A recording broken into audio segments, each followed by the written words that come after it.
I was born in the summer of 1955.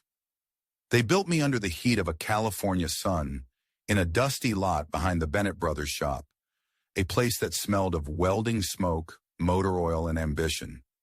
My name? They never gave me one, just called me the second one. But I was more than just a machine.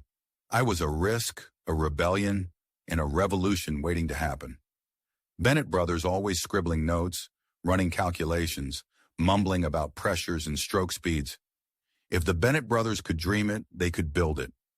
I came together from scraps, salvaged pipe from an oil rig, steel from an old crane boom, and a 1942 Ford COE truck chassis that had once rumbled through Europe in World War II.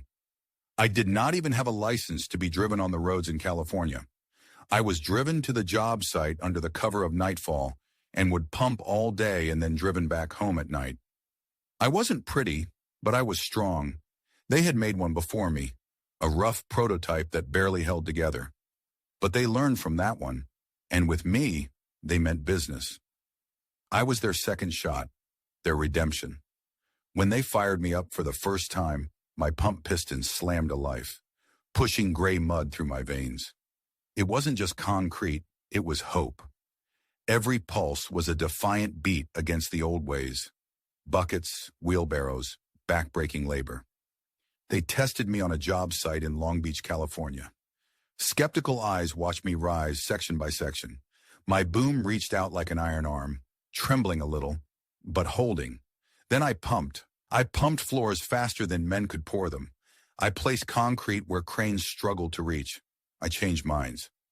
Maybe these boys are on to something, one of the old-timers muttered. I heard him, and I smiled inside. But I was no prima donna. I shook bolts loose. My seals leaked. My boom didn't always listen. But the Bennett brothers never gave up on me. They'd patch me up, tweak a weld, reinforce a hinge. Every fix made me smarter, stronger. They didn't just build a machine, they built a movement. By the end of that summer, word had started to spread. Contractors were talking, competitors were watching. Concrete was no longer a river that had to be carried in buckets. It could now fly through my arms and land exactly where it was needed. I wasn't the last pump they built. Others came after me, sleeker, smoother, and with names and serial numbers. But I was the proof. I was the moment the impossible became real. I have been long since been retired, scrapped, but I live on in the minds of those who love the concrete pumping industry, and in the heart of every boom, pump into the future. May the Bennett brothers' memory live on.